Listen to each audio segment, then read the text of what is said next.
Hello, everyone.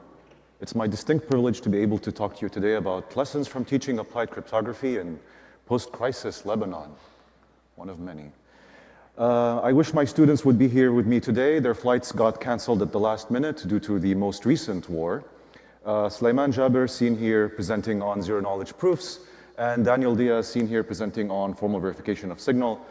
They were supposed to be here, and it's to my regret that they're not here today, that you can't meet them today. Let's start with some context. So as of 2025, last year, Lebanon had gone through 6 years of economic collapse where the currency had lost 98% of its value. The GDP had contracted by more than half. The banking sector had locked out all depositors out of their savings unless you have connections. And the poverty rate had risen from a quarter to almost half of the population below the poverty line. There's no electricity, basically, which means that there's nationwide blackouts all the time, which leads to a $3 billion unregulated diesel generator industry, which leads to a pollution crisis, which leads to Lebanon having the highest cancer rate in the Middle East and North Africa region, despite it being a small country. The Beirut port explosion in 2020 was the 7th largest non-nuclear explosion in history. It devastated half of the capital and killed hundreds of people. The 2024 attacks by Israel, not even the latest ones, killed over 4,000 people, including 316 children, with 16,000 people injured, 1.2 million people displaced, almost 100,000 homes destroyed, more than 60 schools, and more than 60 hospitals. The World Bank classifies the Lebanese situation as likely to rank in the top 10, possibly top 3, most severe crisis globally since the mid-19th century. So why not go there and teach applied cryptography to 55 students? Yes. That was my reasoning at the time. This is what goes on in my brain. Okay, so this was what I wanted to do. I developed an instinct that this was a very important social mission for me. And I went there. I literally sent an email to the chief of the department thinking that his last name was his first name and his first name was his last name because I had never heard of him before and he didn't know who I was. And so I was like, you have to let me do this. And they said yes. And I went and designed this course, which was basically 2 parts. So that no one here yells at me, I started with rigor. We had a lot of rigor. We started with state-separable proofs via the tradition of Microsulic's Joy of Cryptography, went all the way from how to model XOR is indistinguishable from random garbage noise to ECC and signatures.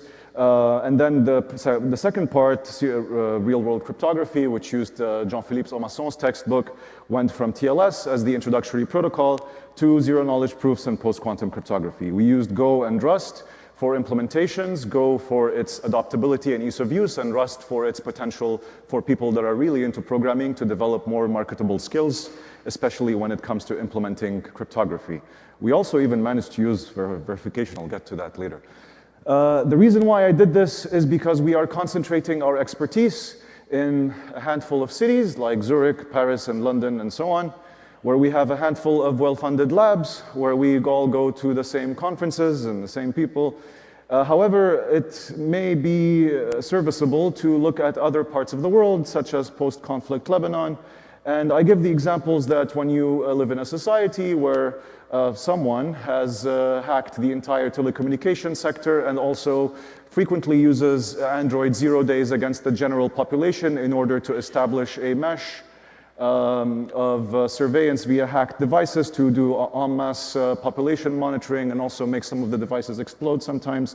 It might be interesting to give such a population a broader education in cryptography and in security. And in fact, due to these lived situations, that population is able to internalize and intuitively understand threat models that may take more explaining to audiences in other parts of the world. Now, what are my teaching insights? I would say that the most important teaching insight is that you can't ever assume someone's attention as a student. You always have to earn it. No matter how great you think your topic is, no matter how much you love cryptography, or how effective of an educator you think you are, it's not going to work. You have to enfranchise them and you have to earn their attention. That's the #1 thing that I focused on. I tried to do that in 2 ways.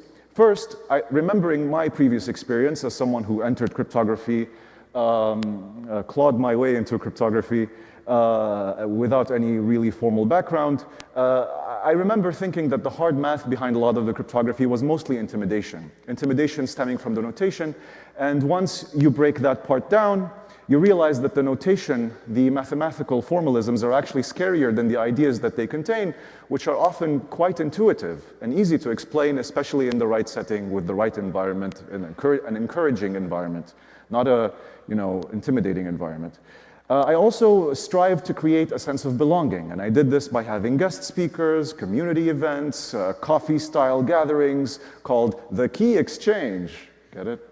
It's a key exchange. Okay. And so that unbelievably quick success, well, I really credit it to tearing down intimidation barriers. Little IEEE or paper format is actually just scary nonsense because we're all competing to outperform one another and how fancily we can formalize things, because that's a very healthy incentive structure. And the other one was creating a sense of belonging. How did I create a sense of belonging? Turning my weakness into a strength. I realized that if I take being a clown and turn it into a strength, it can really do something for the world. And so I did silly videos to market my course. They actually worked. Here's me as Albert Einstein, and here's me as a judge and also someone in the witness stand. And yeah, you can watch the full video on the website. It's particularly ridiculous, and so I highly recommend it. And of course, after doing so, I taught everyone Diffie-Hellman using the civilized, mature way that we're all used to, right? Let P be a safe Sophie-Germain prime, blah, blah, blah, blah, blah, blah. Reduces two dishes in old Diffie-Hellman. And so, of course, this is how you enfranchise students, right? They're very into this. They look at this, and they're really convinced that this is the right thing to do. Okay, obviously that's not what I did. Here's another thing that you can do. You can use clocks. If you have a clock and it has 12 numbers, 12 hours, that's not a prime number. Finite field arithmetic is like a clock, so you put 13 hours, and then you realize that in the 12-hour clock, the generator can't hit all the numbers. And the same generator, here the example is 2, can hit all the numbers -1 if the clock is prime. And so they look at this and they're like, wow, okay, we now are enfranchised. This is a very important word. They are enfranchised into paying attention, right? So it's the same concept, but they see why primes matter before eventually reaching the notation. And we do eventually reach the notation, okay? We do eventually introduce a notion of rigor into the course. All right, but you have to enfranchise, you have to earn the students' attention and respect for the material. In this particular setting, my extremely useless for research tool, VerifPal, was actually really useful here, because by replacing the Dole-Viao pi calculus, common in other tools, with an intuitive language that reads like a protocol specification, immediately you can empower the student. They're not intimidated anymore. They are given a sense of empowerment. They see that they too can take a model of signal and see what happens when we make it such that the man in the middle the public key, the long-term public key of Bob, the long-term public key of Alice. Why? Okay, it doesn't matter that much if they replace the one-time pre-key, and they can actually start writing their own models. And once they develop that comfort with these initial tools, you can actually be in a much better position to work them towards using something like Tamarin or Proverif, right? Recently rewritten in Rust. Wow, great, okay. Lots of numbers that I don't have time for. And so here's the result. Let's start talking about the result. This is Sophia Boukhzam on transcript collision attacks, something that I would consider graduate level research. These were all voluntary presentations. None of them were required for the course or for the grade. Hala Fatfat on making Schnorr protocols and ZK proofs intuitive. Really great stuff. Ahmed Abdul Latif examined the economics of zero-day exploits through Zerodium. Rabab Salim, maybe my favorite presentation out of all of them, on the cypherpunks manifesto and the Israeli spyware industry in Lebanon. She gave 2 presentations. Abdul Qadir Kahil on how Rust defeats memory vulnerabilities. Lots of interest in Rust's memory safety, like particular type of memory safety among the students. We had 15 optional, totally optional student presentations, and a lot of them were packed. I was really happy about this because building a sense of belonging and community and safety, I guess, is self-reinforcing. Once they feel that they are in a happy, safe, cool, fun learning environment, they want to make it happier, safer, cooler, funner learning environment, and that's what happens. And that's what I thought would happen, and I was right. And so by the end of the semester, they had built, these were graded, these were the end of semester projects, Signals double ratchet protocol implemented in Rust. Post-quantum hybrid cryptographic systems using MLChem and MLDSA. They chose SMB, the Samba protocol. I told them, like, find a protocol that hasn't been PQ transitioned. Okay, we pick Samba. We build the intermediate layer between Samba and the rest, and it's post-quantum.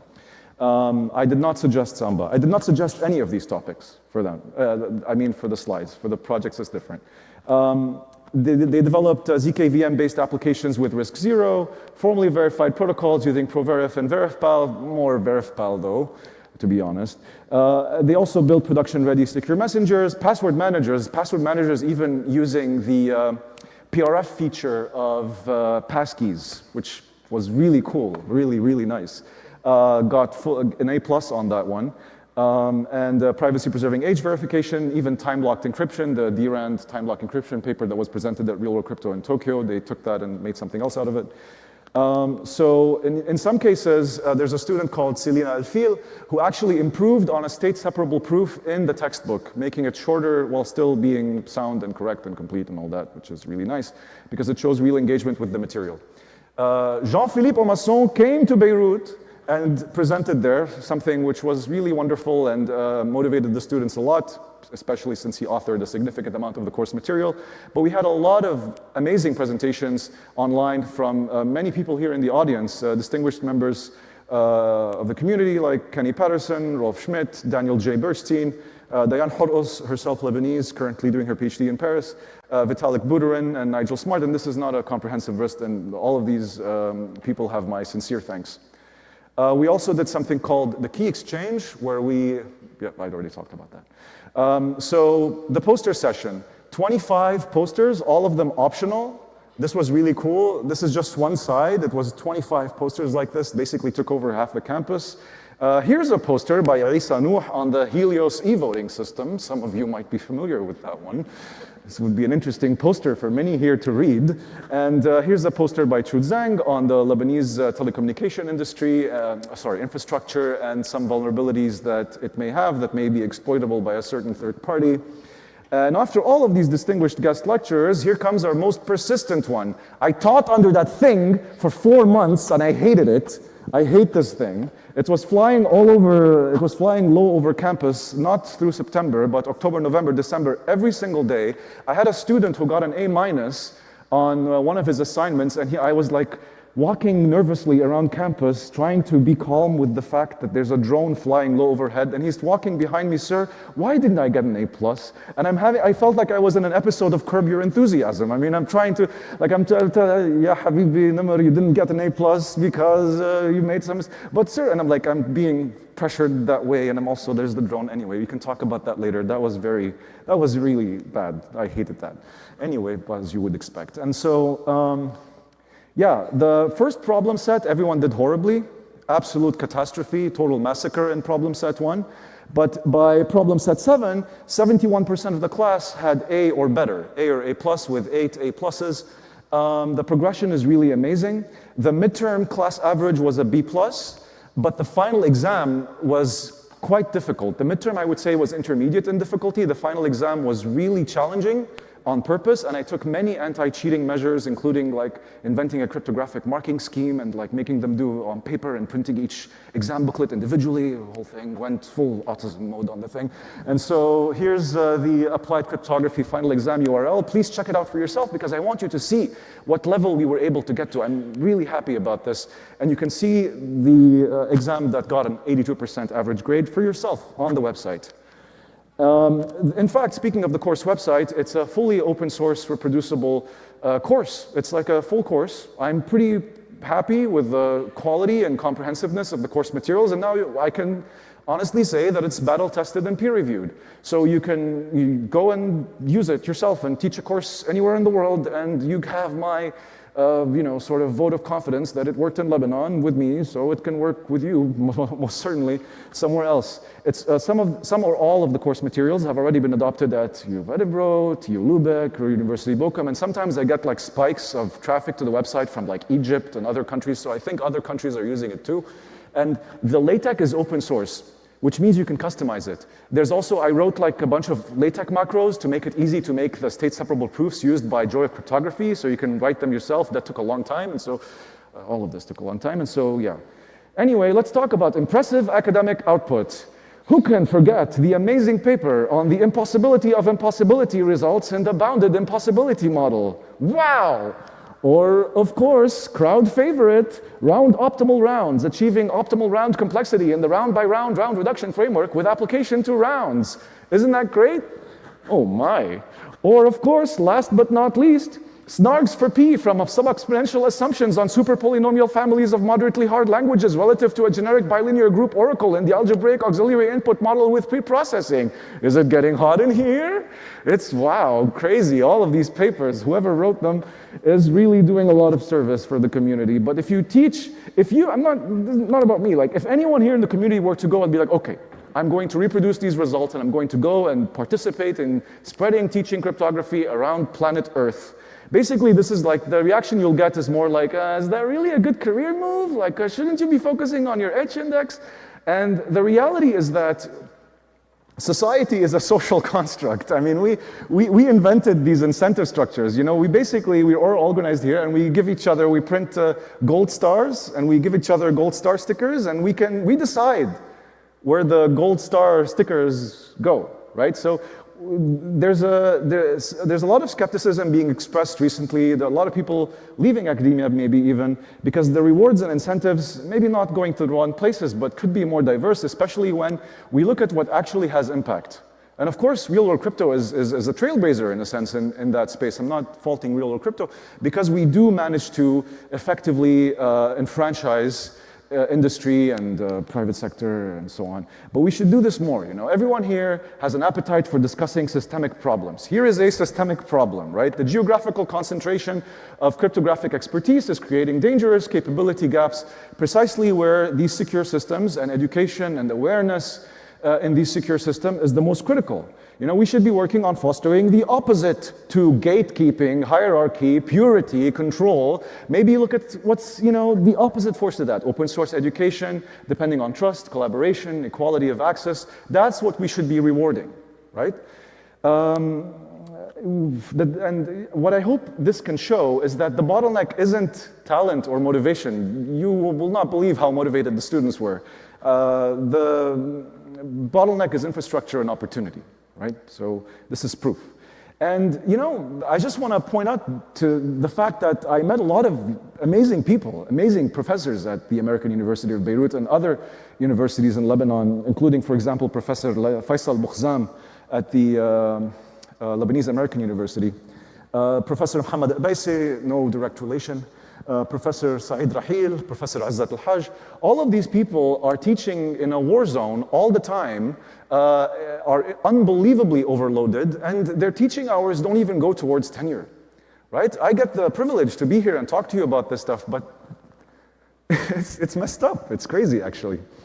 And we need to, like, if not for the sake of people like me, maybe I don't deserve it, but for the sake of people like them, who exist in all over the world, shouldn't we be extending some of that recognition towards pedagogy, right? Especially in these underserved regions. These people are unbelievable. So really, I mean, we're the ones that make this decision, right? When we give each other test of time, best paper, super, ultra, titan awards, you know, we're the ones that are deciding where this capital gets invested. And so we should be restructuring our society to make sure that academia can be more impactful and more meaningful in a bunch of different places, instead of stratifying ourselves and gatekeeping everything. You know, there's a lot of, the world is really big, right? And every time I come here, I realize how big the world is. We're all so different, and we're trying so hard to work with one another. Anyway, Cedarcrypt, yes, you can be part of that story. Because Lebanon is being bombed incessantly, we're doing it in Cyprus, where it's bomb-free. So, yeah, Cyprus is a small island near Lebanon, for those who don't know. This is a really cool thing that I'm proud to announce. You can visit the website at cedarcrypt.org, come and propose really nice talks, and introduce yourself to a bunch of eager, young, intelligent students who want to learn from you. If we can't bring them to real-world crypto, I will bring real-world crypto to them, and we will go there and do this for them, because they deserve it, and they're wonderful, and they're highly intelligent, and they're very motivated, and Cyprus, anyway, in July has fantastic weather, so what are you losing, right? if I get enough sponsors, we'll even pay for you to fly there and be able to give the students better stipend packages and accommodations. So please consider submitting to Cedarcrypt, the really cool conference where you go and talk to people who are dying to meet you about things they're dying to learn about because they're stuck in a war zone. There's a nice website. It's being organized by me, someone you can trust. And so, yes, nothing will go wrong. This was the single most important and meaningful thing that I did in my whole life. And if you can do something like this, you really should. Lebanon is just, I mean, to me, it's the whole world, right? And that's for normal reasons. But there are other places like that. There are other places in the world that can mean the same thing to you. And I really think, you know, you're gonna die one day, you know, so go do this, right? It's really important, and we should really be restructuring the incentive structures in academia to permit for more meaningful things like this instead of this mill of gold star stickers. Anyway, I've spoken my mind as always, so thank you.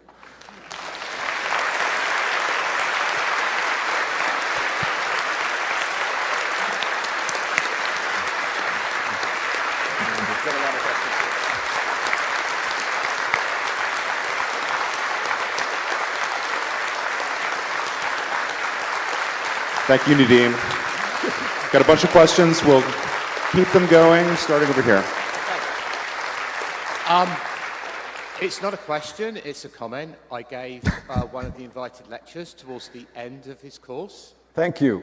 That's not what I didn't come out here. Yes, but it's worth saying what anyway. What I wanted to say was he deserves all of that applause because the level of questioning from the students was exceptional. That's true. It was unbelievable. The students really, I was talking about homomorphic encryption, right? And they came in knowing bugger all.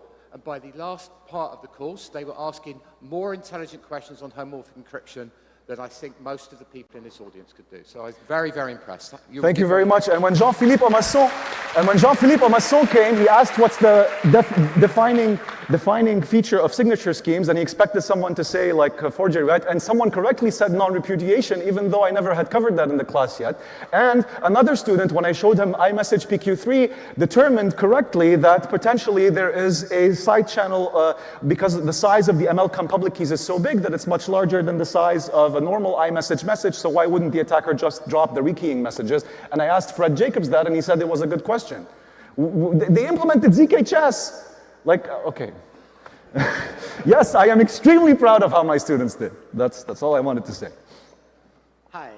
First of all, I'm very excited to take a look at the class. It looks really cool. This is maybe a kind of hard question, but in terms of that, like the latter point of trying to emphasize like pedagogy and teaching more, I was curious if you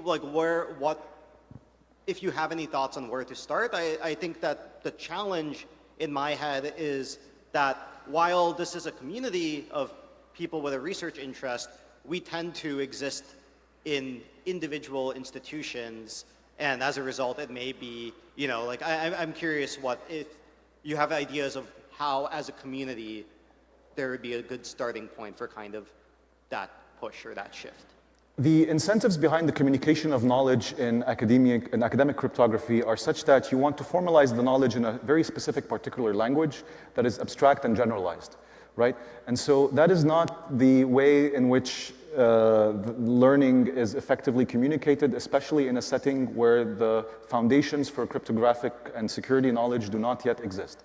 And so what you want to do is develop a way to communicate that knowledge more intuitively. And as to the second part of your question, if I understood your question fully and correctly, you want to bring in together many different experts. This is a complex and obvious human and social problem.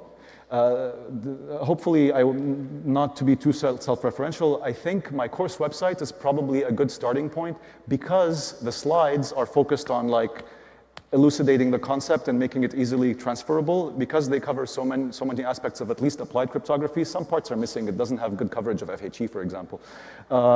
What's really nice about the website is that underneath each very nice and easy to communicate slide deck, there's a bunch of papers. And those papers are carefully hand-curated by me to be representative of the field, and I plan to keep them up to date all the time, even if I don't update the slides, so that they always reflect, well, I should update the slides if I update the papers, but even so that they continually reflect the latest state of the art in the field. And the point is to empower the students so that they are the ones that can actually obtain a Super Mario World overview map of the field and be able to decide who to reach out to, or what's the right person working on the right thing, or how to start investigating more a problem that they're interested in. And yes, you need a good bird's eye view. Speaking of, Nadia Henninger is giving a talk about the bird's eye view in cryptography tomorrow, and so maybe that's more informative. Okay. Thank you. Thanks. How many of us can you accommodate doing these guest lectures? How many what? How many of us can you accommodate doing guest lectures? As many as you like. We'll find a way. Yeah. Don't worry Let's about do it. that. We were doing at least one every week during the guest lectures that I showed weren't comprehensive. So I'm more than happy to accommodate additional guest lectures. The hope behind this is that I build something that outlives me. So the hope behind this is that we establish a completely fundamentally original intellectual infrastructure in Lebanon that is competitive with others in the region, right? And so this is a long-term goal. All right, everybody, please thank Nadim.